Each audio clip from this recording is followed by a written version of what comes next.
আসসালামু আলাইকুম সম্মানিত দর্শক, আসলাম একটু হাসপাতালে। এক ভাই বেড়াদারের আম্মু অসুস্থ, ওনাকে দেখতে আসলাম। উনি আইসিইউতে ভর্তি। এই যে হাসপাতালে ঢুকতেছি, মাত্র আসলাম, এসে রাখলাম মোটরসাইকেলটা রেখে ঢুকতেছি। এই যে হাসপাতালের দিকে যাচ্ছি আস্তে আস্তে।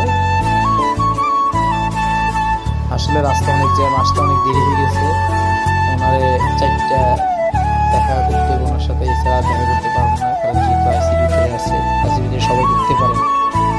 যাক, যদি দেখতে পারি তাও তো আলহামদুলিল্লাহ, যদি না দেখতে পারি তাও তো আর কিছু করার নাই। তারপর আসছি যেহেতু, দেখে যাবো ইনশাআল্লাহ, চেষ্টা করব দেখে যাওয়ার জন্যে।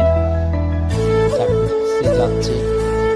এই যে মাত্র হাসপাতালের ভিতরে ঢুকলাম। মোটামুটি আছে অনেকে অসুস্থ, বা অনেকে অনেক ঝামেলাতে আছে, সবাই একটু পেরেশানি। আসলে হাসপাতালে আসলে রোগীর থেকে কিন্তু, পেশেন্টের থেকে কিন্তু যারা সাথে আসে তারা একটু পেরেশানিটা বেশি হয়, কারণ তাদের পেরেশানিটা একটু বেশি থাকে। এই যে দেখেন, অনেকে অনেক পোশাক পরতেছে, আইসিইউতে গিয়ে রুগী দেখবে। তারপরে অনেকে বসে আছে, যেমন আপনার এই যে অনেকে দাঁড়ায় আছে, অনেক পেরেশানিতে আছে। রোগীর থেকে কিন্তু অনেক পেরেশানি মানুষ থাকে।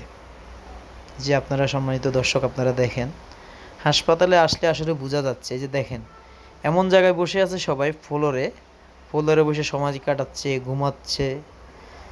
আসলে হাসপাতাল আসলে বোঝা যায় অনেক অনেক পেরেশানিতে থাকে। এই যে দেখেন, অনেকে সিরিয়াল ধরে দাঁড়ায় রয়েছে, রুগী দেখার জন্য বসে আছে, গল্প করতেছে, রুগী নিয়ে টেনশন করতেছে।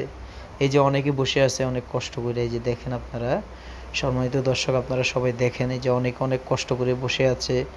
তারপরে আপনার বসে অনেক টেনশনও করতেছে, কেউ খাওয়া দাওয়া করতেছে, কেউ কান্না করতেছে, যার যেভাবে মানে আর আবার কেউ চিন্তা করতেছে রুগী নিয়ে কি করব, কোথায় যাব। একটা পেরেশানি, পেরেশানি জিনিসটা এমন খারাপ, আসলে বলা যায় না এটা। এই যে দেখেন, অনেকে অনেক কাজে ব্যস্ত, যে অনেকে বসে আছে দেখেন তারা। এই যে সম্মানিত দর্শক, আপনারা সবাই দেখেন, আসলে অনেক পেরেশানিটা অনেক বেশি মানুষের, কারণ অনেক বেশি।